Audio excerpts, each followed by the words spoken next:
हृदयकमलमध्ये राजितं निर्विकल्पं सदसदखिलभेदातीतमेकस्वरूपं प्रकृतिविकृतिशून्यं नित्यमानन्दमूर्तिं विमलपरमहंसं रामकृष्णं भजामः। निरुपममतिसूक्ष्मं निष्प्रपञ्चं निरीहं गगनसदृशमीशं सर्वभूताधिवासं त्रिगुणरहितसच्चिद्ब्रह्मरूपं वरेण्यं विमलपरमहंसं रामकृष्णं भजामः। वितरितुमवतीर्णं ज्ञानभक्तिप्रशान्तिः प्रणयगलितचित्तं जीवदुःखासहिष्णुं हितसहजसमाधिं चिन्मयं कोमलाङ्गं विमलपरमहंसं रामकृष्णं भजामः। त्रेतायां रामरूपाय द्वापरे कृष्णमूर्तये कलो पूर्णावताराय रामकृष्णाय ते नमः। तव कथामृतं तप्तजीवनं कविभिरीडितं कल्मषापहं श्रवणमङ्गलं श्रीमदाततं विगणन्ति ये भूरिदा जनाः। श्री राम कृष्ण वचनामृत परिच्छेद 58 26 नवंबर 1883 सोमवार। श्री राम कृष्ण मणिलाल मल्लिक के मकान सिंदूरिया पट्टी ब्राह्म समाज में के अधिवेशन में आए हैं और वहाँ पर ब्राह्म भक्तों के साथ वे भगवत प्रसंग कर रहे हैं। हमने पिछली बार देखा था कि प्रारंभ में श्री राम मास्टर महाशय श्री राम कृष्ण की कुछ विशेषताओं की ओर का उल्लेख करते हैं और उसके बाद वे सत्य भाषण के संबंध में भी कहते हैं। उसके बाद उपासना का वर्णन संक्षेप में करते हैं और उसके बाद श्री राम कृष्ण उपदेश देना प्रारंभ करते हैं। यह जो विषय, यह जो परिच्छेद है, यह भी उपदेश प्रधान है। इसमें भजन वगैरह या इस प्रकार की अधिक चीजें कुछ नहीं। विजय कृष्ण गोस्वामी वहां पर आए हुए हैं। हमने देखा था विजय कृष्ण गोस्वामी एक बहुत ही उच्च कोटि के साधक थे और श्री राम कृष्ण के पास प्रायः आया जाया करते थे और श्री राम कृष्ण उनको देखकर उनसे बातचीत कर रहे हैं। श्री राम कृष्ण ने विजय से उस दिन कहा था, जो हमने देखा था। श्री राम कृष्ण विजय से कहते हैं, देखो शिवनाथ बड़ी उलझन में है, अखबार में लिखना पड़ता है और भी बहुत से काम उसे करने पड़ते हैं। विषय कर्म से ही से अशांति होती है, कितनी चिंताएं इकट्ठी होती हैं।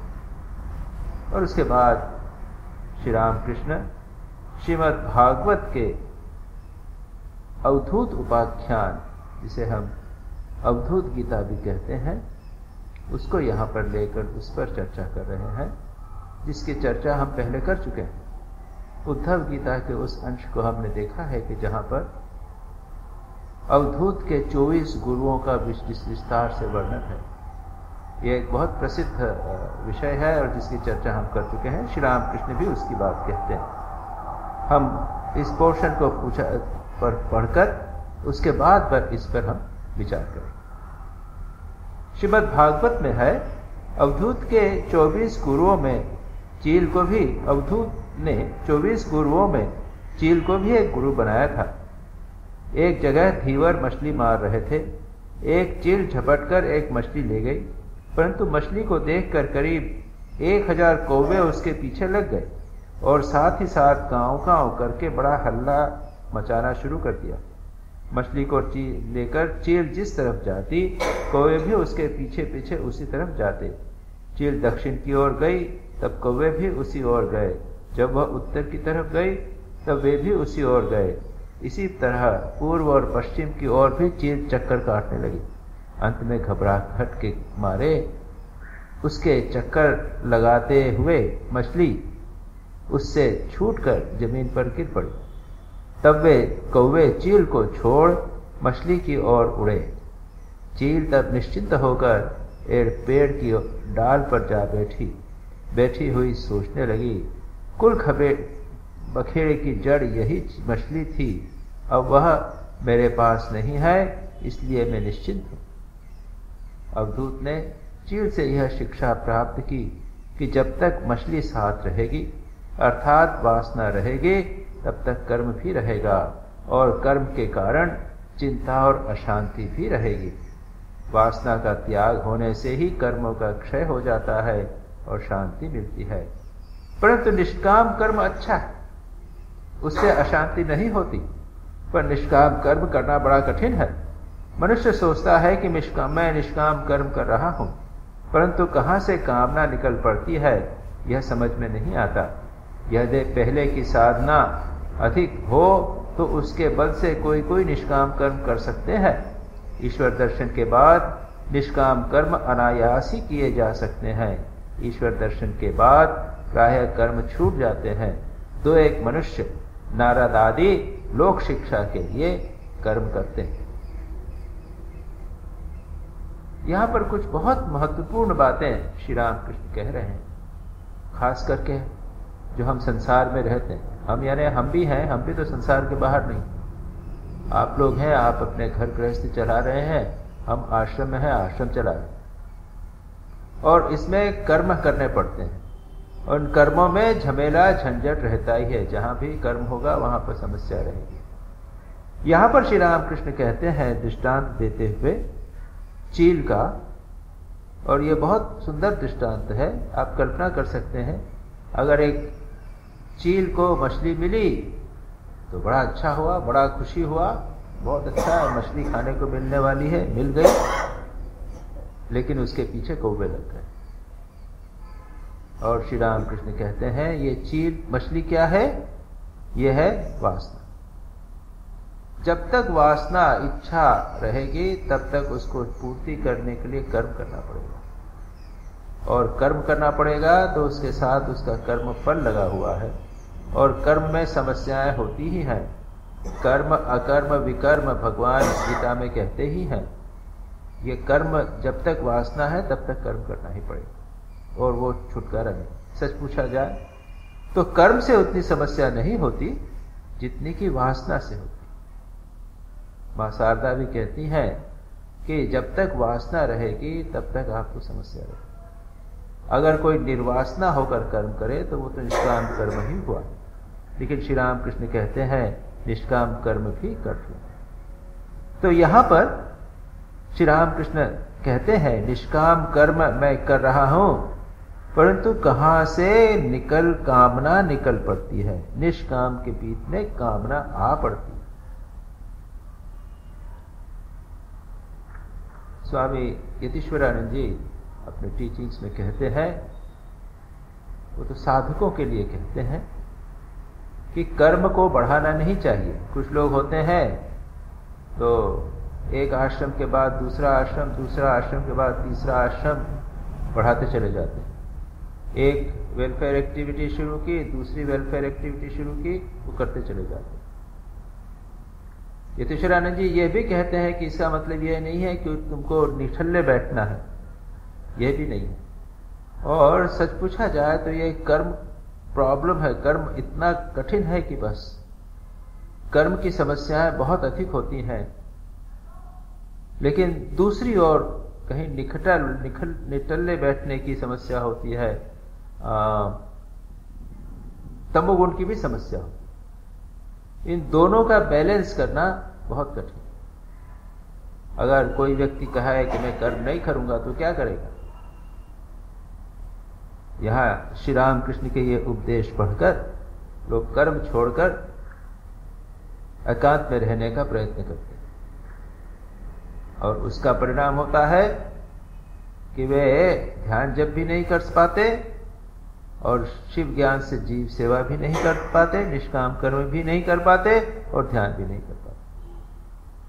स्वामी प्रेमानंद जी का एक दृष्टांत है, याद रखिए।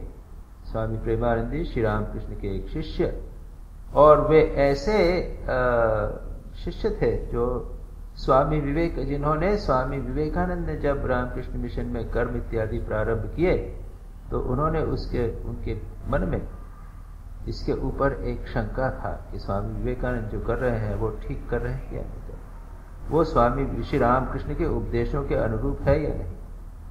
आप लोगों ने जिन्होंने स्वामी विवेकानंद की जीवनी पढ़ी होगी, स्वामी विशिष्य संवाद, शिष्य के साथ उनका संवाद इत्यादि पढ़ा होगा, तो जानते होंगे कि एक बार जब अमेरिका से लौटकर स्वामी विवेकानंद ने यह कर्म प्रारंभ किए, रामकृष्ण मिशन के रिलीफ एक्टिविटीज इत्यादि प्रारंभ की, तो उनके ही गुरु भाइयों ने उसका विरोध किया। एक बार स्वामी योगानंद जी योगे, उन्होंने तो स्पष्ट रूप से पूछ दिया कि नरेंद्र, तुम ये जो काम कर रहे हो, शुरू कर रहे हो, ये श्री रामकृष्ण के उपदेश जैसा नहीं है, हमने जैसा समझा है वैसा नहीं। और स्वामी विवेकानंद उत्तेजित हो गए और उत्तेजित होकर उनको जो कहा कि तुम कैसे जानते हो कि ये स्वामी श्री रामकृष्ण के उपदेशों के अनुरूप नहीं है।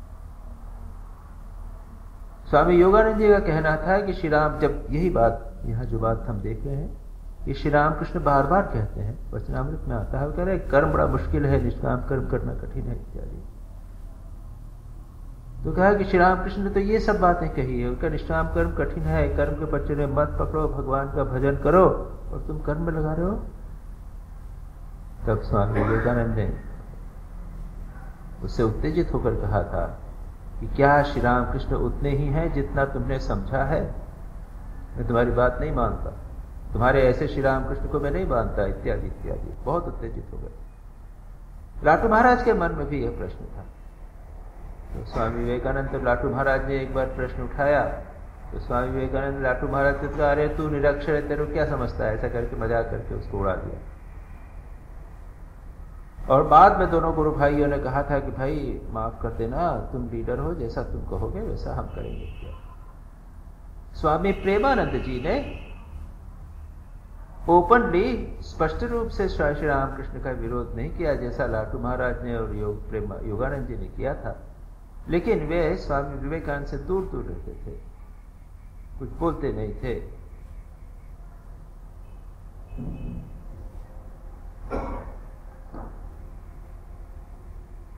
मठ में रहते थे, रिलीफ वर्क आया, साधुओं को, ब्रह्मचारियों को भेजना पड़ेगा, भेज देते थे और कहते थे जल्दी जल्दी काम करके वहां से आ जाना, यहीं रहना।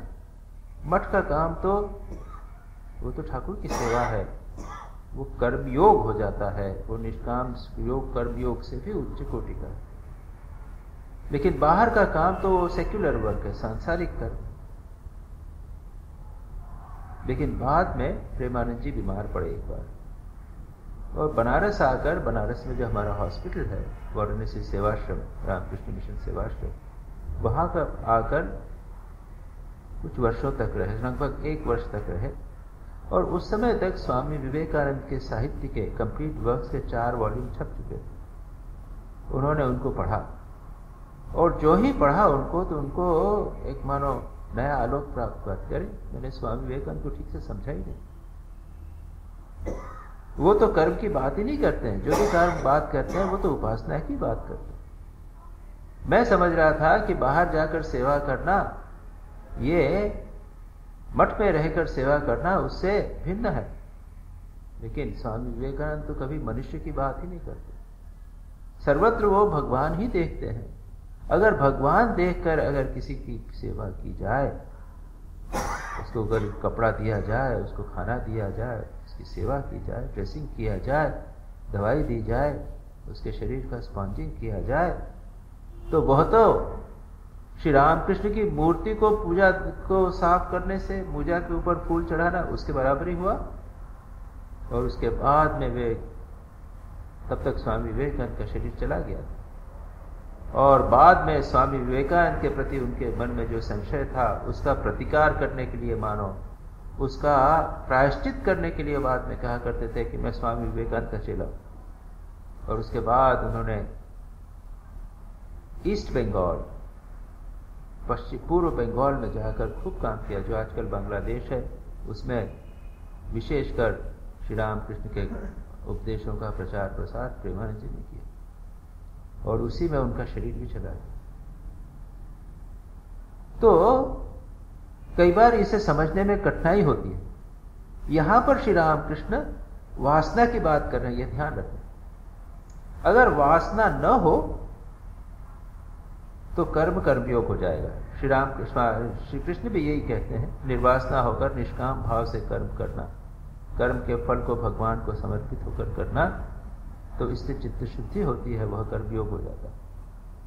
लेकिन श्री रामकृष्ण हमें सावधान करते हुए कहते हैं कि ये कठिन है। निष्काम सोच रहे हैं कि मैं निष्काम कर रहा हूं, पर कामना आ जाती, इसलिए कर्म के साथ में उपासना, भगवान का भजन, नाम जप, ये दोनों होना चाहिए। कर्म और उपासना, वर्क एंड वर्शिप, ये दोनों एक साथ होने चाहिए। अन्यथा वासना आ जाएगी, कामना आ जाएगी, नाम यश आ जाएगा। चित्त की चंचलता एक के बाद एक कर्म को जोड़ती जाएगी, बंधन बढ़ता चला जाएगा और कर्म पूरा नहीं हुआ तो मन उधर जाएगा, अरे ये काम करना है, वो काम करना है, वो उसने काम किया नहीं, ये काम किया नहीं है, बोला बहुत सारे एक के बाद एक मन में बहुत सारे विचार उठते चले जाएंगे। लेकिन अगर उसके साथ उपासना रहे, ध्यान जप रहे, नियमित स्वाध्याय इत्यादि रहे, तो ये चीज नहीं होती। उसके बाद एक स्थिति ऐसी होती है कि जब हम कर्म करते हैं, लेकिन ये कर्म उपासना के रूप में करते हैं। हम कंबल का वितरण करते हैं, लेकिन समझते हैं कि ये रोगी, अपने गरीब दरिद्र नारायण को हमने की पूजा की। हम किसी को खाना खिलाते हैं, समझते हैं कि यह हमने भूखे नारायण को खाना खिलाया। ठीक ठीक। और फिर एक बार एक स्थिति ऐसी आती है कि जब कर्म और उपासना, वर्क और वर्शिप दोनों में भेद नहीं रहता, work becomes worship, work is worship, कोई भेद नहीं। और उसके बाद में फिर अवासना का प्रश्न नहीं होता, उठता। उसके बाद में यह भी आवश्यक नहीं होता कि हमको बैठ के अलग से ध्यान करना है। अभी तो हमको ध्यान भी करना है, स्वाध्याय करना है, जब ध्यान करना है कि कहीं कामना वासना मन में न उठ जाए। अभी हम इस स्थिति में हैं और ये दोनों एक साथ करना है। हम चाहें भी तो कर्म छोड़कर जा नहीं सकते। तो यहां पर श्री रामकृष्ण कर्म का विरोध नहीं करते, वो कहते हैं वासना को दूर करो, कामना को दूर करो। और जब तक कामना रहेगी तो उसकी पूर्ति के लिए हम प्रयत्न करते रहेंगे और झंझट होती रहेगी, एक के बाद एक के बाद एक करते हैं। लेकिन अगर हम भगवान का काम करेंगे तो वह बोझा नहीं रहेगा। वही काम कर रहे हैं। मैं एक बार कार में बैठ के जा रहा था एक सज्जन के यहाँ पे, कल परसों की बात है। तो मैंने यह कौन सी कार है इत्यादि बात की। तो मैंने कहा कि तुम्हारे पास कार है तो तुम एक ही कार में बैठते हो। क्या नाम बताया उसने, कोई कार का नाम बताया। मैंने कहा मेरे पास कार नहीं है तो मैं कितने प्रकार की कार में बैठता हूं। मैं तो क्या कहते हैं मर्सिडीज में भी बैठा हूं और तुम्हारी कितने कितने शेवरलेट में भी बैठा हूं। तुम्हारे पास एक कार है, मेरे पास इतनी कोई नहीं कार है तो मैं इतनी कार में बैठता हूं। और तुमको कार का लाइसेंस लेना पड़ता है, फलाना करना पड़ता है, वो करना पड़ता है, सब देखना पड़ता है, मेरे को कुछ नहीं करना पड़ता। फिर मैंने मन ही मन सोचा नहीं करना तो पड़ता है। ये नई मोबाइल वाहन आई है तो इसका रजिस्ट्रेशन कराना पड़ेगा, उसका इंश्योरेंस कराना है, ये सब करना तो पड़ रहा है। लेकिन बहुत बड़ा एक अंतर है। हम मन ही मन ये जानते हैं कि ये भगवान का काम है, सारा काम करते हुए भी मन बिल्कुल फ्री है, काम में पूरे लगे हुए हैं, पूरी उसी एकाग्रता से सारा प्लानिंग करते हैं, सारा पूरी मोबाइल वन को कैसे करना, ये करना, वो करना, कौन सी साइट पे जाना है, और अकाउंट्स आ रहे हैं तो देख रहे हैं खर्चा ज्यादा हुआ कि नहीं हुआ, सब काम तो करते। लेकिन उसके पीछे वासना नहीं होने के कारण मन फ्री रहता है, इसलिए जब ध्यान भी अच्छा होता है।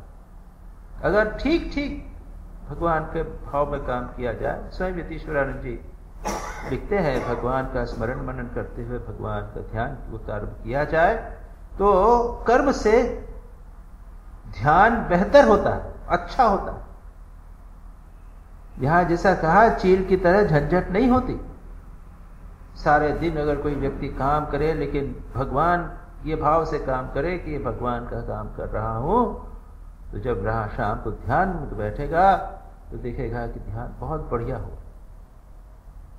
इसका मतलब यह है कि जो कर्म था उसमें आधा मन भगवान में लगा ही हुआ था, एक मन भगवान में पड़ा हुई रहे, तो उसके बाद जब हम बैठेंगे तो पूरा मन अपने आप भगवान में बैठे। और आज हमारी क्या हालत है, जब वासना होती है तब हम भगवान में जब ध्यान करने बैठते हैं तो वहां पे भी 5% मन भगवान में लगता है, 90% ध्यान जब करते हैं तब भी भगवान संसार में मन लगा रहता है। जब संसार में रहते हैं तो भगवान का चिंतन करने की तो बात ही नहीं। तो इसलिए श्री रामकृष्ण यहां पर निष्काम कर्म का विरोध नहीं कर रहे हैं, लेकिन वे कहते हैं यदि पहले की साधना अधिक हो तो उसके बल से कोई कोई निष्काम कर्म कर सकते हैं, साधना आवश्यक है। पहले अगर नहीं हो तो अभी जब हम कर्म कर रहे हैं उसमें पर्याप्त समय ध्यान जप और साधना, जैसे यहां पर श्री रामकृष्ण साधना कहते हैं, पर्याप्त समय, पर्याप्त एकाग्रता, पर्याप्त तीव्रता ध्यान और जप में लगाना परम आवश्यक है। और तब कर्म बंधन का कारण नहीं बनेगा, कर्म मानसिक चंचलता और अशांति का कारण नहीं बनेगा, जैसा उस चील के लिए हुआ। ईश्वर दर्शन के बाद निष्काम कर्म अनायास ही किए जा सकते हैं। श्री रामकृष्ण बार बार कहते हैं ईश्वर दर्शन के बाद प्रायः कर्म छूट जाते हैं। 2-1 मनुष्य नारद आदि लोक शिक्षा के लिए कर्म करते हैं। तो ये श्री रामकृष्ण की इसी बात के ऊपर कई लोगों के मन में शंका उठ जाती है कि श्री रामकृष्ण तो कर्म का विरोध करते हैं। प्रेमानंद जी जब देखते थे कि कोई आदमी बेलूर मठ में ब्रह्मचारी आया है और कहता महाराज मैं अब जा रहा हूं, क्या जानता हूं, मैं एकांत में जाकर तपस्या करूंगा, ध्यान जप करना चाहूंगा। श्री राम तो प्रेमानंद जी याद रखिए, यही प्रेमानंद जी जो स्वामी विवेकानंद के अंदर ही मन उनके विचारों से मतभेद रखते थे, यही प्रेमानंद जी कहते हैं देखा ये क्या कर रहा है, वो वचनामृत पढ़ लिया है, उसका दिमाग खराब। वचनामृत के पढ़ के कहते हैं कि वचनामृत पढ़ लिया, दिमाग खराब। अरे वचनामृत पढ़ने के पहले स्वामी विवेकानंद को अच्छी तरह पढ़ो। नहीं तो श्री रामकृष्ण की ये बातें जो है, इन बातों के प्रति के कारण हमारे मन में शंका उठ सकती। निष्काम कर्म के बिना चित्त शुद्धि नहीं होती, याद रखिए, और चित्त शुद्धि हुए बिना ध्यान जप नहीं हो सकता, भगवान में मन नहीं लग सकता। इसलिए निष्काम कर्म परम आवश्यक। गीता में भगवान इसीलिए बार बार 3, 4 और 5वें और पहले दूसरे अध्याय के भी कुछ अंश को लेकर इतने में निष्काम कर्म का विस्तार से। इसके आगे देखें श्री रामकृष्ण क्या कहते हैं, एक और चीज कहते हैं। अवधूत की एक आचार्य और थी, मधुमक्खी। मधुमक्खी बड़े परिश्रम से कितने ही दिनों में मधु संचय करती है, परंतु उस मधु का भोग वह स्वयं नहीं कर पाती, छत्ता कोई दूसरा ही आकर तोड़ने जाता है। मधुमक्खी से अवधूत ने यह शिक्षा मिली कि संचय न करना चाहिए। साधु संतों को 16 आने ईश्वर पर अवलंबित रहना चाहिए, उन्हें संचय न करना। यहां पर वे निश्चित रूप से साधु संतों की बात कर रहे हैं। हम एक आगे की बात और पढ़ लेते हैं। यह संसारियों के लिए नहीं है। संसारी को संसार का भरण पोषण करना पड़ता है, इसलिए उन्हें संचय की आवश्यकता होती है। पक्षी और संत संचय नहीं करते, संचयी नहीं होते, परंतु चिड़िया बच्चे देने पर संचय करती है। चोंच में दबाकर बच्चे के लिए खाना ले आती है। देखो विजय, साधु के साथ अगर बोरिया बंधना पड़े, कपड़े की 15 गिरह वाली गठरी रहे, तो उस पर विश्वास न करना। मैंने बटतल्ले में ऐसे साधु देखे थे, 2-3 बैठे हुए हैं। कोई दाल में कंकड़ चुन रहा था, कोई कपड़ा सी रहा था, और कोई बड़े आदमी के घर के भंडारे की गप लड़ा रहा था। अरे उस बाबू ने लाखों रुपये खर्च किए, साधुओं को खूब खिलाया। पूड़ी, जलेबी, पेड़ा, बर्फी, मालपुआ, बहुत सी चीजें तैयार कराई। श्री राम कृष्ण यहाँ पर दूसरी बात, जी हाँ, विजय कहते हैं, जी हाँ, गया में इस तरह के साधु मुझे भी देखने को मिले हैं। गया के साधु लोटा वाले साधु होते हैं। यहां पर संचय की बात, जहां पर भी संचय है, श्री रामकृष्ण संचय न करना चाहिए, इसकी बात कह रहे हैं। और ये एक बहुत महत्वपूर्ण बात है जो आज के युग के लिए परम आवश्यक है। आजकल का युग बिल्कुल विपरीत है, कंज्यूमरिज्म। स्वामी विवेकानंद कहते थे कि अमेरिका का, भारत का आदर्श है in how little a man can live. हम भारतवासी कितने कम में जी सकते हैं, उसको आदर्श माना जाता था। जो ठीक ठीक ब्राह्मण होते थे वे बिल्कुल संचय नहीं करते थे। वे लोग अपना ब्राह्मण का कार्य करते थे, पैसा नहीं मांगते थे, दक्षिणा जो मिल जाती थी उससे जीवन निर्वाह करते थे। स्वयं श्री रामकृष्ण के पिता क्षुदिराम जी को देखिए, बिल्कुल गरीब थे, इतने उच्च कोटि के ब्राह्मण, लेकिन बिल्कुल गरीब, कभी संचय नहीं किया। छोटे से मकान में, झोपड़ी में गृहस्थ होकर भी रहते। आज के जमाने में उस बात को सोचना तक कठिन। स्वामी विवेकानंद इसीलिए कहते हैं भारत का आदर्श रहा है in how little one can live, कितने कम में एक व्यक्ति जी सकता है। अमेरिका का आदर्श है आदमी कितना अधिक संचय कर सकता है, how much a man can possesses. लेकिन हम ये नहीं देखते कि इसके कारण कितना सामाजिक असंतुलन बनता है, कितनी समस्याएं होती। सामाजिक असंतुलन की बात छोड़ दीजिए, हमारे जीवन में अशांति अधिक आती है। ये बात प्राय लोग समझते नहीं। इसके बारे में मैंने कई दृष्टांत आप लोगों को दिए हैं। पीस पिलग्रिम के दृष्टांत दिए हैं मैंने। पीस पिलग्रिम कहती है कि जितने भी मल्टी मिलियनियर्स, बिलियनियर्स, खरबपति, अरबपति, खरबपति हैं, उनमें एक चीज कॉमन है, इतना संचय। तो बहुत धनी है तो सबसे ज्यादा सुखी होंगे? नहीं, सबके साथ दुखी वही रहते होते हैं जिनके पास अधिक पैसा। आप देख लिया उन्होंने, यहाँ पे स्टॉक मार्केट डाउन हो गया, अब देखिए उनसे ज्यादा दुखी कौन हुआ? वही तो सबसे ज्यादा दुखी है जिनके पास में कितने कितने करोड़, कितना 10,000 करोड़ था, उसकी रह गया अब 3,000 करोड़। हाँ, तब देखिए उनको कितना दुख होगा, कितना अधिक दुख। जिसके पास ज्यादा पैसा ज्यादा है उसको ज्यादा सबसे अधिक दुख। हेल्दी, वेल्दी एंड अनहैप्पी, ये जो कहावत प्राय हो गई है, हेल्दी, वेल्दी एंड अनहैप्पी, एक आर्टिकल था उसके ऊपर। तो पैसे के साथ में, संचय के साथ में सुख का कोई संबंध नहीं है। जितने कम में रह सके उतना। और महात्मा गांधी ने उसको अपने जीवन में उतारा। हमारे शास्त्रों में अपरिग्रह कहा है, और अपरिग्रह क्यों आवश्यक है इसकी भी चर्चा हम कई बार कर चुके हैं। विषयानाम अर्जन रक्षण संग क्षय हिंसादि दोषेन परिवर्जन। विषय यदि हम किसी वस्तु को लेंगे, संचय करने का प्रयत्न करेंगे, तो उसको अर्जन करना पड़ेगा, उसके लिए मेहनत करनी पड़ेगी, उसकी रक्षा करनी पड़ेगी। उसके बाद उसको चोर ले जाएगा या नष्ट होगा, दीमक लगेगी, रक्षण करना पड़ेगा, अर्जन रक्षण। उसके बाद क्षय होगा तो उसका कष्ट होगा। और हिंसा, किसी न किसी का हमने अधिक संचय किया तो किसी न किसी दूसरे व्यक्ति का छीन के लिया, याद रखिए, क्योंकि 50% पॉपुलेशन जो है भारत की है, विश्व की, सबकी, वो गरीब लोग हैं, उनको 1-2 जून खाने को नहीं मिलता।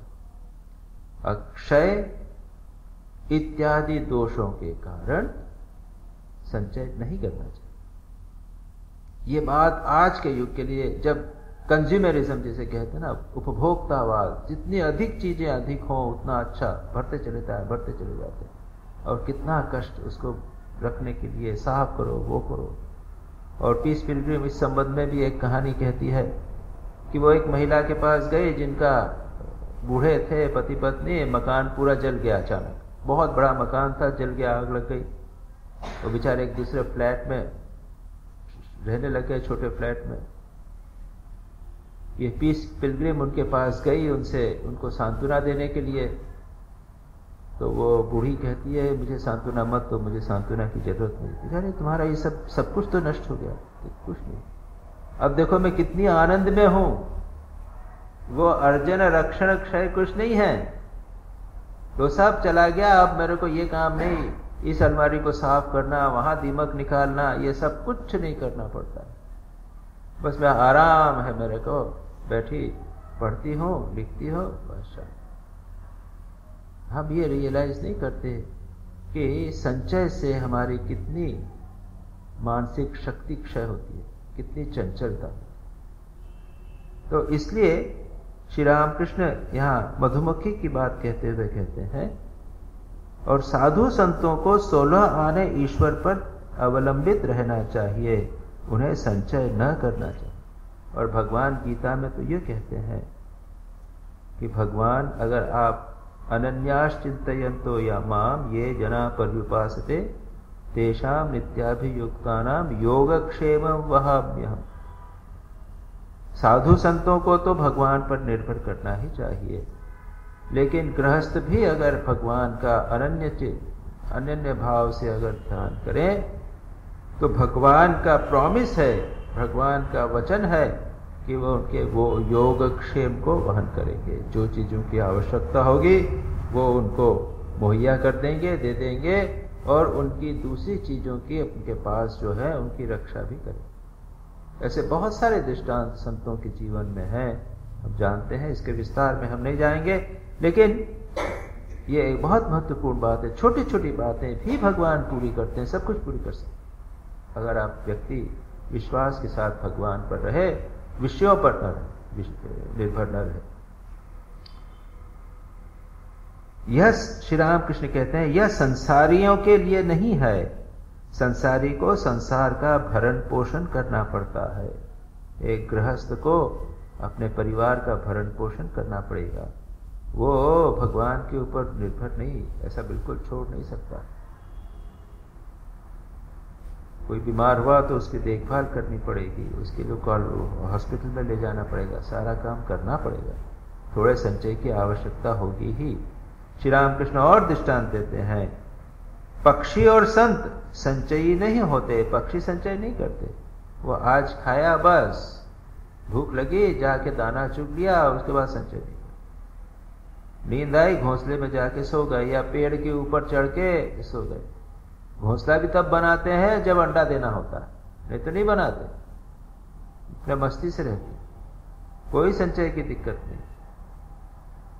लेकिन जब चिड़िया बच्चे देने पर संचय करती है, चोंच में दबाकर बच्चे के लिए खाना ले जाती है, तब तक। तो श्री रामकृष्ण कहते हैं, जो गृहस्थ में है, संसारी हैं, उन्हें संचय करना पड़ता है, लेकिन वहां भी सीमा रखिए, अन्यथा आप समस्या पैदा करेंगे, स्वयं के लिए समस्या पैदा करेंगे, समाज के लिए समस्या पैदा करेंगे। 2 कपड़ों 3 कपड़ों से काम चल जाता चला। हम देखते हैं, मैं कई लोगों को जानता हूं कि जब तक पहले जब चेतना हुई, इस बात को समझ में आया, तो उन्होंने अपने जीवन में काफी सिंप्लिसिटी, या जैसे कहते हैं हम ला सकते हैं। हम लोग जीवन में बहुत सारा संचय करके समस्या पैदा करते हैं। कम कर दीजिए। आज आपके पास 6 जोड़ी जूते हैं, उसको आप कम कर दीजिए, 2 जूते से काम चल सकता है और चल जाता है। कपड़े आप 10 जोड़ी कपड़े थे, उसको आप कट करके 8 जोड़ी की 5 जोड़ी से भी काम चल सकता है। इस तरह करने से आप देखेंगे कि सिंपल लिविंग, हाई थिंकिंग। और मैं कहता हूं ना कि आजकल क्या हुआ है, high living and no thinking. Simple living, high living and low thinking नहीं, high living and no thinking. अगर आप बहुत सारा दिन भर यही चिंतन करते रहो कि क्या चीज चाहिए, क्या नहीं चाहिए, क्या इसको संभालना है, उसको संभालना है, तो फिर थिंकिंग कहाँ होगा, विचार कहाँ होगा। खैर, उसके बाद श्री रामकृष्ण विजय से कहते हैं, साधु के साथ अगर बोरिया बंधना रहे, कपड़े की 15 गिरह वाली गठरी रहे, तो विश्वास न करना। और उसके बाद दृष्टांत देते हैं कि ऐसे साधु वो केवल कहने भर के साधु, एक पेड़ के नीचे रहने वाले साधु, लेकिन चिंतन नहीं, भगवान का चिंतन नहीं, अपना समय वो झोपड़ी को ठीक करने में ही चला जाता है। और विजय भी कहते हैं कि इस प्रकार के साधु मैंने भी देखे। श्री राम कृष्ण विजय के प्रति कहते हैं, और याद रखिए विजय एक उत्तम अधिकारी है, श्रेष्ठ साधक है, इसलिए श्री राम कृष्ण चुन चुन कर कुछ बातें कह रहे हैं। ईश्वर पर जब प्रेम होता है तब कर्म आप ही आप छूट जाते हैं। ईश्वर जिनसे कर्म कराते हैं वे करते रहे। अब तुम्हारा समय हो गया है, अब सब कुछ छोड़कर तुम कहो, मन तू देख और मैं देखूं, कोई दूसरा न देखे। यह अगर किसी को स्थिति प्राप्त हो जावे तो वही अनन्यास चिंतयन्तु माम, जो व्यक्ति भगवान से प्रेम करने लग जाता है, भगवान में मन उसका खूब लगता है, तो याद रखिए उसके कर्म छूट जाते हैं। और जब कर्म होते भी हैं तो अपने आप होते हैं, उसको बुझा नहीं मान। वो आप लोगों का एक प्रसिद्ध गाना है ना यहाँ पर, करता, हाँ, करते हो तुम कन्हैया मेरा नाम हो रहा है। और पहली लाइन क्या है, आपकी दया से सब काम हो रहा है। हाँ, करता नहीं मैं कुछ भी, पर काम हो रहा है। ऐसे व्यक्ति जो भगवान पे एक बार प्रेम करने लग जाए तो लोगों को लगता है कि वो कर्म कर रहे हैं, लेकिन भगवान कर्म कर। और यही श्री राम कृष्ण कहते हैं कि अब अगर भगवान में एक बार प्रेम हो जाए तो फिर कर्म की क्या आवश्यकता, कर्तव्य की क्या आवश्यकता है, तो सब छूट जाते हैं। पहली बात, छूट जाते हैं। और नहीं छूटेंगे तो भी व्यक्ति करता हुआ उसको लगता है कि मैं नहीं कर रहा, वो फिर कर्म बढ़ते नहीं, अपने आप सब ठीक होता जा रहा है। अब तुम्हारा समय हो गया है, अब सब छोड़कर तुम कहो, मन तू देख और मैं देखूं, कोई दूसरा न देखे। और उसके बाद श्री राम कृष्ण अपनी अतुलनीय कंठ से माधुरी बरसाते हुए गाने लगे। आदरणीय श्यामा माँ को यत्नपूर्वक हृदय में धारण करो, मन तू देख और मैं देखूं, कोई दूसरा न देख पाए। कामादि को धोखा देकर मन निर्जन में उसे देखें, साथ रसना को भी रखेंगे ताकि वह मामा कहकर पुकारती रहे। कुमंत्रणाएं देने वाली जितनी कुरुचियां हैं उन्हें पास भी न फटकने देना। ज्ञान नयन को पहरेदार रखो, वह सतर्क। ये बहुत प्रसिद्ध गाना है, श्री राम कृष्ण कई बार गाया करते थे। आदरणीय श्यामा माए हृदय रखो, हृदय देखो आदरणीय श्यामा माए। यह है साधक का जो भगवान में मन लगाने वाले हैं। श्री राम कृष्ण कहते हैं आदरणीय श्यामा को, माँ को, जगदम्बा को, अपने इष्ट को अपने हृदय में धारण करो, और उसके अतिरिक्त और कोई नहीं, दूसरे को कुछ कोई नहीं, केवल you and God, nothing else. बड़ा सुंदर कंसेप्ट है भगवान को देखना, उसको फिर बताना नहीं, बात भी नहीं करना। भगवान का अपना संबंध उस प्रकार का है जैसे पति पत्नी का इंटरनल संबंध, किसी से प्रेम हो तो हम किसी को बोलते फिरते नहीं है। ये एक अत्यंत गोपनीय, अत्यंत मधुर संबंध। और काम आदि कुमंत्रणाएं, कुरुचियां, उन सबको दूर रखें और रसना को जिह्वा से लेकर जिह्वा निरंतर भगवान का नाम लेती रहे और निर्जन में, एकांत में केवल भगवान का स्मरण करें। श्री रामकृष्ण विजय से फिर कहते हैं, भगवान की शरण में जाकर अब लज्जा भय यह सब छोड़ दो। मैं अगर भगवत कीर्तन में नाचूं तो लोग मुझे क्या कहेंगे, यह सब भाव छोड़ो। ये यहाँ तो हम लोग के यहाँ कीर्तन वीर्तन इतना होता नहीं है। जहाँ पर कीर्तन उधर बंगाल में होता है, नृत्य इत्यादि, श्री रामकृष्ण नृत्य इत्यादि करते थे और खुलकर नाचते थे भगवान के नाम के लिए। उसमें लज्जा भय और घृणा ये सब नहीं होना चाहिए। भगवत कीर्तन में विजय नामक लोग हैं, विजय एक संभ्रांत, एक प्रतिष्ठित व्यक्ति हैं, और अगर वे करेंगे लोग कहेंगे अरे वो तो कीर्तन नाचते थे। हम जब आश्रम में जाते थे, कॉलेज में, मेडिकल कॉलेज में थे, तो लोग कहते थे अरे ये तो मेडिकल के साधु बनने वाला है, साधु बनने, चिढ़ाते थे। इसमें क्या है? श्री राम भगवान आश्रम में जाते हैं तो जानेंगे चिढ़ाने से क्या होता है। आज संसार के लोग तो सब प्रकार की बातें करते हैं, इस लज्जा घृणा से कैसे हो काम चलेगा। श्री रामकृष्ण आगे कहते हैं, लज्जा घृणा भय इन तीनों में से किसी के रहते ईश्वर नहीं मिलते। लज्जा घृणा भय तीन थाकते न। लज्जा घृणा भय जातिमान गुप्त रहने की, रखने की इच्छा, ये सब पाश हैं, ये अष्ट पाश। हमने एक बार और देखा था इसके बारे में। लज्जा घृणा, और अगर हम थोड़ा सा विचार करें तो ये बातें हमें भगवान में ठीक ठीक मन लगाने नहीं देती। एक एक को देख के अगर थोड़ा लेंगे तो लज्जा, भगवान का चिंतन करने में, भगवान का नाम लेने में लज्जा कैसी? भगवान का नाम, भगवान का कीर्तन करने में लज्जा कैसी? अगर मैं सोचूं कि मैं सेक्रेटरी हूं, आप सोचें कि मैं ऑफिसर हूं और लज्जा करेंगे तो फिर वो नहीं कर सकते, लज्जा। दूसरा है घृणा। अगर किसी से घृणा है दूसरे व्यक्ति से तो ये घृणा बार बार मन में उठेगी और आपके मन को भगवान में लगाने नहीं देगी। उसके बाद भय, किसी भी प्रकार का भय, शरीर का भय, समाज का भय, मृत्यु का भय, पाप इत्यादि का भय, ये कितने प्रकार के भय। अगर भय है तो भी मन फ्री नहीं होता।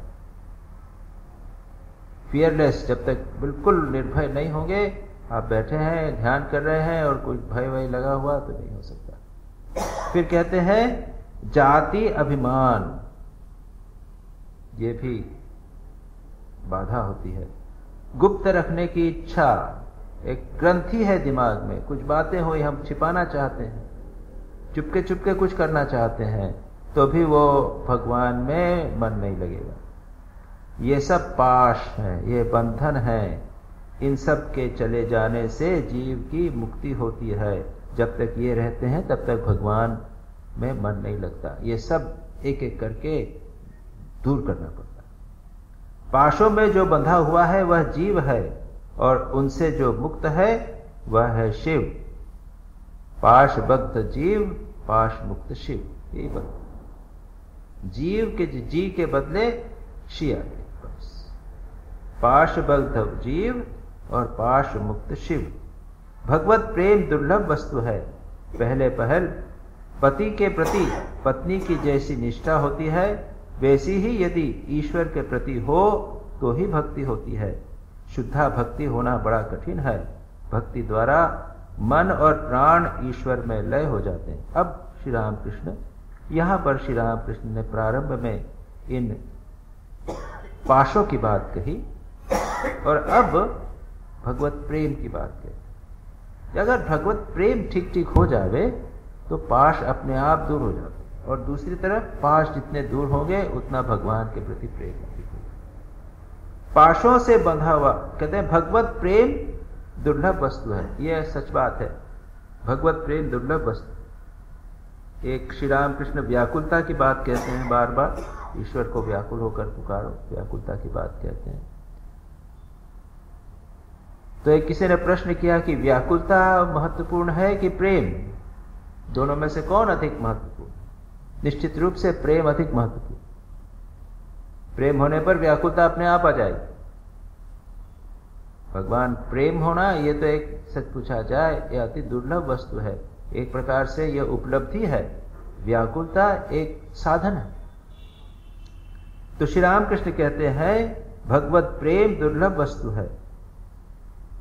पहले पहल पति के प्रति पत्नी की जैसी निष्ठा होती है, वैसी ही यदि ईश्वर के प्रति हो तो ही भक्ति होती है। इस प्रकार से विभिन्न प्रकार की निष्ठाओं की बात यहां पर श्री रामकृष्ण केवल मधुर भाव की बात कहते हैं। श्री भगवान के प्रति पति के प्रति पत्नी की जैसी निष्ठा हो उसकी बात कही, लेकिन इसके अतिरिक्त भी दूसरी निष्ठाएं हैं।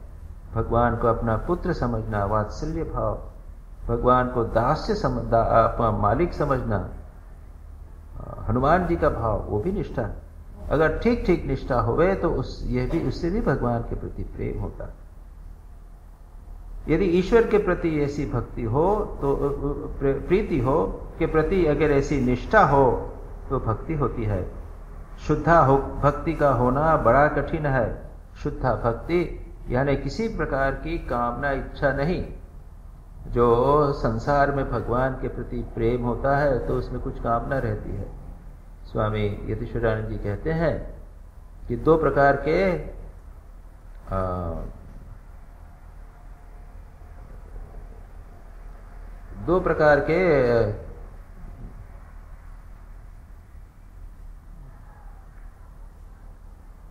भौतिकवादी लोग होते हैं। भौतिकवादी कौन से दो होते हैं? एक तो होते हैं नास्तिक भौतिकवादी, ईश्वर में विश्वास नहीं करते और संसार का भोग करना यही जीवन का उद्देश्य। वो सीधे साधे होते हैं, कोई दिक्कत नहीं, प्रॉब्लम नहीं। दूसरे होते हैं धार्मिक भौतिकवादी, और हम में से अधिकांश धार्मिक भौतिक। हम धार्मिक हैं, भगवान में विश्वास करते हैं, लेकिन किस लिए? भगवान हमारी इच्छा पूरी करेंगे। अधिकांश लोग, हम लोग यही हैं, भगवान हमारी इच्छा पूरी करें, बस। हम भगवान को भगवान के लिए प्यार नहीं करते, और अगर थोड़ी सी गड़बड़ हो गई, कभी हमारी इच्छा पूरी नहीं हुई तो कहीं घाटा हो गया, कभी पुत्र को बहुत बीमारी हो गई, विपत्ति आ गई, तो भगवान के संबंध में प्रश्न उठ जाता है, भगवान ने क्या किया? हमारे एक भक्त हैं, उनके एक पुत्र की मृत्यु हो गई। दोनों दीक्षित हैं, बहुत पुराने भक्त हैं, 10-15 साल। क्या ठाकुर श्री रामकृष्ण ने क्या किया? कुछ नहीं हमारे लिए किया।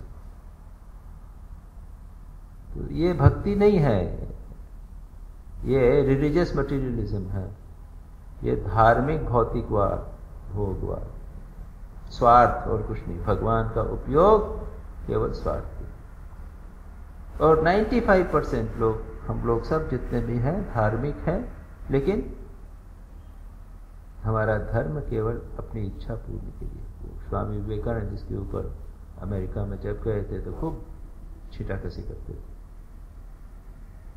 ईसाई धर्म में भी कुछ संत हैं, तो वो बेचारे संत तो सारा जीवन कष्ट पाते हैं, लेकिन उनके द्वारा चमत्कार होते हैं जिससे दूसरे लोगों की बीमारी ठीक हो जाती। तो भगवान क्या हुआ? बीमारी ठीक करने वाला हुआ। और कुछ भगवान चमत्कार से हमारी बीमारी ठीक कर देता। ये कोई भक्ति हुई? तो इसीलिए श्री रामकृष्ण कहते हैं शुद्धा भक्ति होना अत्यंत बड़ा कठिन है। भक्ति द्वारा मन और प्राण ईश्वर में लय हो जाते हैं, और ये भक्ति की विशेषता ये है, जब एकांतिक भक्ति, शुद्धा भक्ति, प्रेमा भक्ति होती है तो भगवान के बिना व्यक्ति रह नहीं सकता। दिन रात मन भगवान में लगा रहता है। इसके बाद है भाव। इसके बाद भाव होता है। भाव में मनुष्य निर्वाक हो जाता है, वायु स्थिर हो जाती है, कुंभक आप ही आप होता है।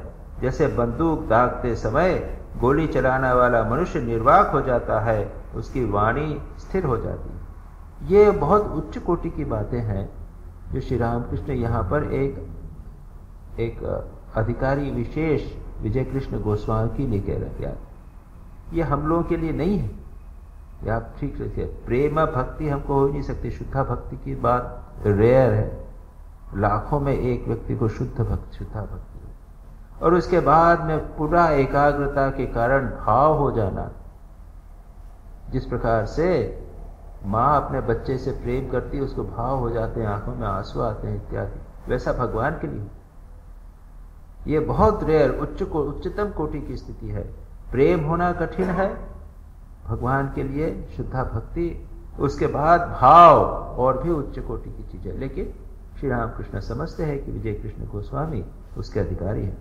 और इस भाव के संबंध में स्वामी शारदानंद जी ने श्री रामकृष्ण लीला प्रसंग में श्री रामकृष्ण की जो साधनाएं हैं, भक्ति की साधनाएं, उनका मधुर भाव की साधना, उसने बहुत विस्तार से कहा है कितने प्रकार के भाव इत्यादि होते हैं। और भी जो भक्ति शास्त्र हैं उनमें बहुत विस्तार से इन बातों को कहा गया है। भक्ति रसायन मधुसूदन सरस्वती का है, उसमें कहा गया है। भक्ति रसामृत सिंधु, उसमें भी कहा गया है। ये चीजें हैं, लेकिन सच पूछा जाए तो ये हमारे लिए बिल्कुल रिलेवेंट नहीं है, हम लोग उनको समझ ही नहीं पाएंगे। थोड़ा बहुत भगवान के प्रति प्रेम हम थोड़ा बहुत कर सकते हैं, ध्यान जप कर सकते हैं, प्रार्थना कर सकते हैं। इसके अतिरिक्त हमारा प्रेम तो संसार में ही है, वो प्रेम की बात छोड़ ही दीजिए।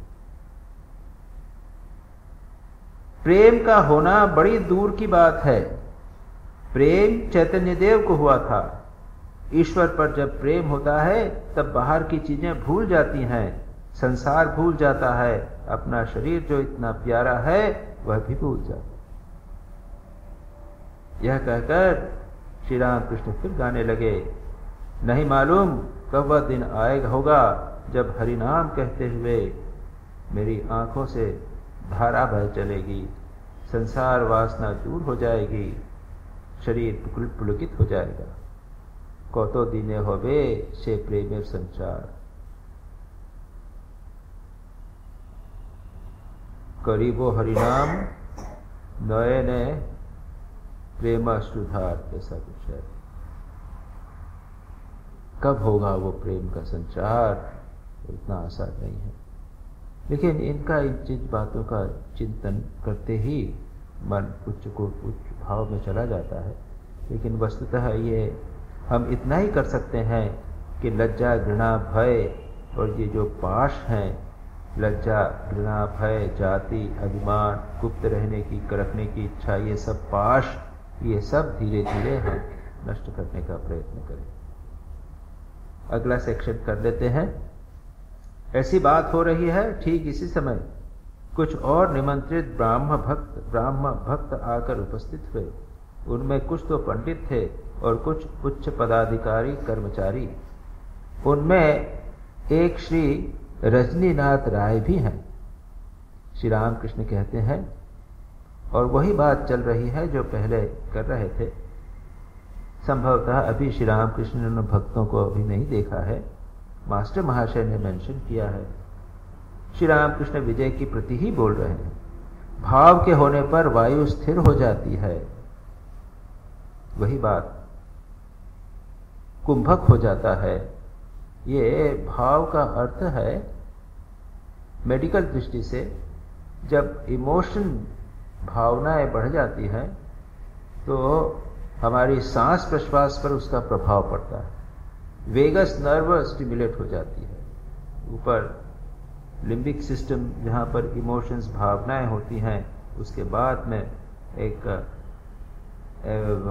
सेंटर होता है, वहाँ से फिर ये नर्व्स उत्पन्न होती हैं, उनके ऊपर प्रभाव पड़ता है और सांस जो है वो या तो तेजी से होने लग जाती है फिर रुक जाती है। तो और कहा भी जाता है, लोग प्राणायाम करने की बात करते हैं, प्राणायाम करके कुंभक करने की बात करते हैं, तो उसके संदर्भ में माँ शारदा कहा करती थी कि प्राणायाम करके कुंभक करने की क्या आवश्यकता है। तुम भगवान का नाम एकाग्र मन से करो तो अपने आप कुंभक हो जाएगा। प्राण आप यदि एकाग्र मन से यदि हम एक करें तो हमारी सांस धीरे धीरे कम हो जाती है, सांस रुक भी सकती। और यहां पर कहते हैं जब भावना का उद्रेक होता है तब भाव के होने पर वायु स्थिर हो जाती है। श्री रामकृष्ण ने एक दृष्टांत पहले कहा है, बंदूक दागते समय गोली चलाने वाला मनुष्य निर्वाक हो जाता है, उसकी वायु स्थिर हो जाती है। ठीक यही बात दूसरे संदर्भ में कहते हैं। अर्जुन ने जब लक्ष्य भेद किया, वही गोली चलाने के बदले अर्जुन यहाँ तीर चला रहा है, तब उसकी दृष्टि मछली की आंख पर ही थी, तीसरी दूसरी ओर नहीं। यहां तक कि आंख के सिवाय कोई दूसरा अंग उन्हें दिख ही नहीं पड़ा। ऐसी अवस्था में वायु स्थिर होती है, कुंभक होता। मन अगर बहुत अच्छी तरह तीव्र एकाग्रता अगर मन की हो जावे तो कुंभक हो जाता है। अगर हम एकाग्र मन से तीव्र एकाग्रता के साथ जप करें, मन भगवान में पूर्ण रूप से एकाग्र हो जाए तो आप देखेंगे कुंभक हो जाए, अपने आप कुंभक हो जाएगा। प्राणायाम करने की आवश्यकता नहीं होती। इसके बाद ईश्वर कहते हैं श्री रामकृष्ण, ईश्वर दर्शन का एक लक्ष्य यह है कि भीतर से महावायु घर घराती हुई सिर की ओर जाती है, तब समाधि होती है, भगवान के दर्शन होते हैं। इसके संबंध में मैं कोई टीका नहीं कर सकता। कोई घरघराट मेरी महावायु में घरघराट कभी हुई नहीं। श्री रामकृष्ण कहते हैं तब समाधि होती है। या इसका निश्चित अर्थ यही है कि श्री रामकृष्ण ये सारी बातें विजय कृष्ण गोस्वामी के लिए कह रहे हैं। यहां ये स्पष्ट रूप से समझना चाहिए, खास करके उनको इंगित करके ये सारी उच्च कोटि की साधना की संबंधी बातें श्री रामकृष्ण से कह रहे हैं। श्री रामकृष्ण स्वयं कहा करते थे कि जो मैंने कहा है उसका तुम सिर और पैर छोड़ के ले लो। बंगाली में कहते हैं लेजा मुड़ा बात दिया, यानी मछली जब लोग पकाते हैं तो उसके पहले मछली का सिर काट देते हैं, पूंछ काटते हैं, उसका बीच वाला पोर्शन देते हैं। तो दोनों बात करके जो काम की बात है वो लो। जो बातें तुम्हारे लिए उपयोगी है उनको स्वीकार कर लो, बाकी की बातों को तुम छोड़ दो। अभी तुम्हारे लिए आवश्यकता नहीं है, लेकिन एक समय आएगा जब पुनः इस बात को जब पढ़ोगे तो लगेगा कि हाँ ये उपयोगी। प्रत्येक शास्त्र के संबंध में है। गीता पढ़ें, स्वामी विवेकानंद का साहित्य पढ़ें, वचनामृत पढ़ें, श्रीमद् भागवत पढ़ें, सभी में ये बात लागू होती है। जो आपको उपयोगी ठीक लगे उसको लो, समझना कि यह आपके लिए। बहुत सारी बातें ऐसी हैं जो आपको अभी समझ में नहीं आएगी, दूसरा कोई साधक है उसको वो बिल्कुल समझ में आ जाएगी, उसको लगेगा कि बड़ी अच्छी बात, लेकिन खुद को लगेगा नहीं हमको समझ नहीं। 5 साल बाद आप फिर पढ़िए उसी शास्त्र को, आपको वो नई बात लगेगी, अच्छी लगेगी, ये लगेगी। पहले वाली बात आप भूल जाएंगे, उसका उपयोग आपके लिए हो गया। इसी प्रकार श्री रामकृष्ण की ये जो बातें हैं, यहाँ पे जो बातें हैं, ये मैंने भले व्याख्या आज कर दी, लेकिन वो इतनी उच्च कोटि की कि हमारे लिए उसका उपयोगी नहीं। अब वो मैं आप कहते तो वो महावायु क्या होता है और महाभाव क्या होते हैं, और ये भाव वो पढ़ पढ़ा के कुछ बता देता आपको, लेकिन क्या फर्क पड़ता, हमको कुछ उपयोग नहीं होता। श्री ये बातें जो है ये विशेषकर विजय कृष्ण गोस्वामी को लक्ष्य करके करी थी। जो पंडित मात्र हैं किंतु ईश्वर पर जिनकी भक्ति नहीं है, उनकी बातें उलझनदार होती हैं। और अब श्री रामकृष्ण ने देखा कि वहां पे कोई लोग आए हैं, कुछ लोग आए हैं, वहां बैठे हैं, विजय की तरफ उनका अभी तक तो अटेंशन था। अब देखा कि दूसरे लोग आए और बात वो बदल देते। देखा उन्होंने उच्च पदाधिकारी कर्मचारी हैं और कुछ पंडित हैं, पंडित हैं, उच्च पदाधिकारी हैं। और श्री रामकृष्ण क्या कहते हैं, जो पंडित मात्र हैं किंतु ईश्वर पर जिनकी भक्ति नहीं है, उनकी बातें उलझनदार होती हैं, कंफ्यूज्ड, कॉम्प्लिकेटेड, सीधी सादी नहीं होती। और श्री रामकृष्ण अब उसके ऊपर व्याख्या करेंगे। समाध्यायी नाम के एक पंडित ने कहा था, ईश्वर नीरस है, तुम लोग अपनी भक्ति और प्रेम के द्वारा उसे सरस कर लो। किसी ने लेक्चर दिया, अलग अलग प्रकार की बातें होती हैं। श्री रामकृष्ण कहते हैं, अरे जिन्हें वेदों में रस स्वरूप कहा गया है, सो वही रसः, सो वही रसः, उपनिषदों में सो वही रसः ये कहा गया है, उसे नीरस बतलाता है। इससे ज्ञात होता है कि वह मनुष्य नहीं जानता ईश्वर कौन सी वस्तु है, इसीलिए उसकी बातें इतनी उलझनदार हैं। और एक ने कहा था, मेरे मामा के यहाँ घोड़ों की एक बड़ी गौशाला है। उसके बाद से समझना चाहिए कि एक घोड़ा एक भी नहीं है, क्योंकि घोड़े कभी गौशाला में नहीं रहते। तो इसके ऊपर दूसरे ने कहा था, घोड़े भी नहीं है और गाय भी नहीं दूसरे यहाँ नहीं, दूसरी जगह लिखा है, कहते हैं कि घोड़े भी नहीं है, गाय भी नहीं है तो ये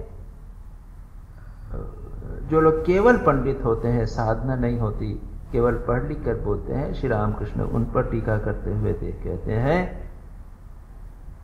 कि ऐसे लोगों की बात जो है वो ठीक नहीं होती। श्री रामकृष्ण कभी भी पंडिताई की को महत्व नहीं देते थे। स्वामी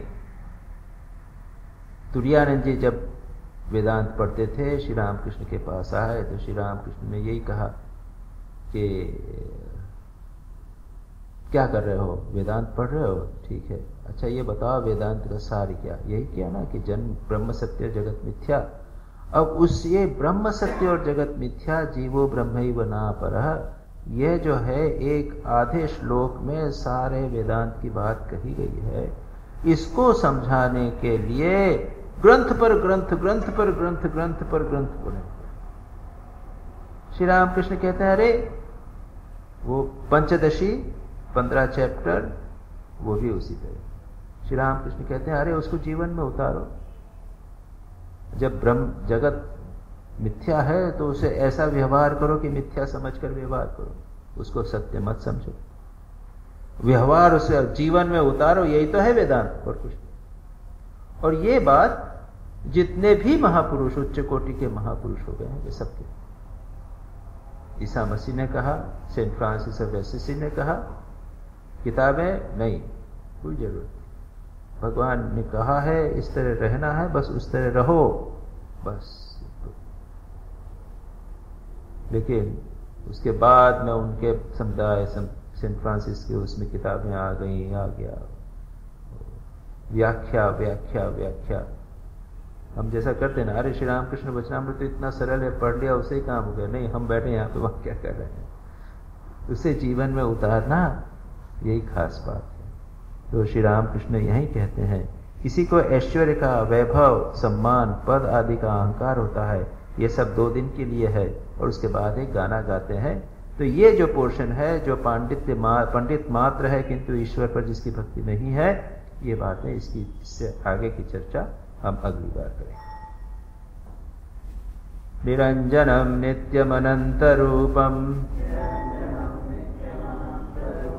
भक्तानुकंपाद्वितविग्रहं वै